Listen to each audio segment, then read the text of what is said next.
Assalamualaikum warahmatullahi wabarakatuh. Selamat pagi anak-anakku sekalian. Bagaimana kabar kalian pada hari ini? Semoga kalian semua selalu dalam keadaan sehat walafiat. Amin ya robbal alamin. Anak-anak, hari ini kita akan belajar tentang teknologi reproduksi pada tumbuhan. Tujuan pembelajaran pada hari ini yaitu kalian bisa memahami dan menerapkan teknologi reproduksi pada tumbuhan dalam kehidupan sehari-hari. Teknologi reproduksi pada tumbuhan dibedakan menjadi 3, yaitu hidroponik, vertikultur, dan yang ketiga adalah kultur jaringan tumbuhan.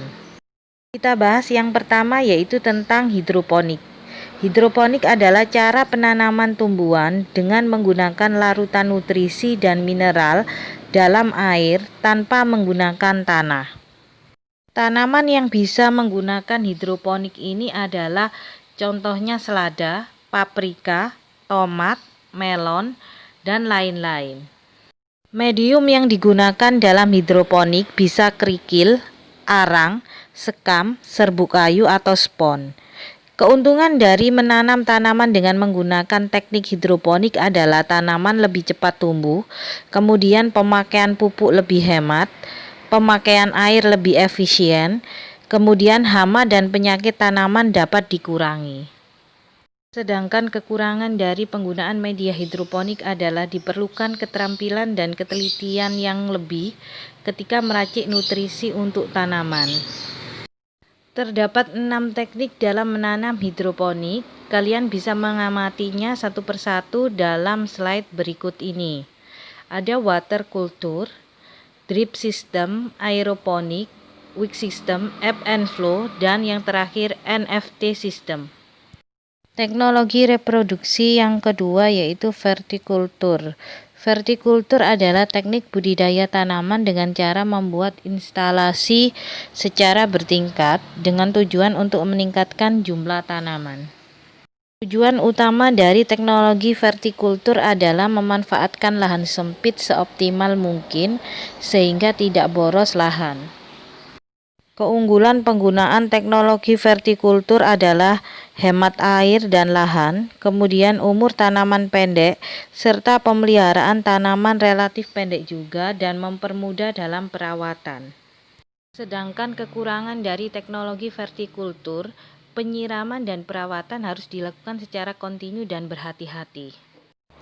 Coba kalian amati hasil penerapan teknologi vertikultur pada slide ini. Teknologi reproduksi yang ketiga adalah kultur jaringan. Kultur jaringan merupakan metode memperbanyak tumbuhan dengan cara mengambil bagian dari tanaman seperti sel, jaringan, atau organnya, kemudian ditumbuhkan pada medium yang mengandung nutrisi. Terdapat beberapa hal yang harus diperhatikan dalam penggunaan teknologi kultur jaringan, yaitu bagian tanaman yang diambil akan tumbuh dan berkembang menjadi tanaman yang memiliki organ lengkap, yaitu akar, batang, dan daun. Kemudian semua jenis tumbuhan dapat dikembangbiakkan dengan metode ini, namun diperlukan perlakuan khusus. Tujuan dari penggunaan kultur jaringan yaitu memperoleh bibit tanaman dengan jumlah banyak, kualitas sama dengan induknya, dalam waktu cepat dan mempunyai sifat sama dengan induknya. Kelebihan dari teknologi kultur jaringan dapat menghasilkan banyak bibit dalam waktu yang singkat, tidak memerlukan tempat yang luas, dan tidak bergantung musim.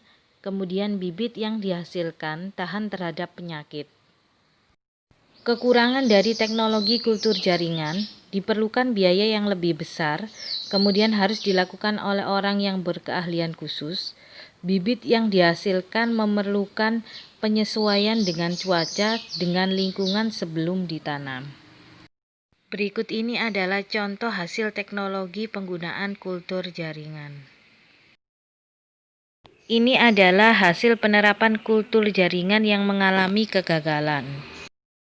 Demikian anak-anak materi tentang teknologi reproduksi pada tumbuhan. Semoga bermanfaat bagi kalian semua dan kalian bisa menerapkan dalam kehidupan sehari-hari. Ibu akhiri, wassalamualaikum warahmatullahi wabarakatuh.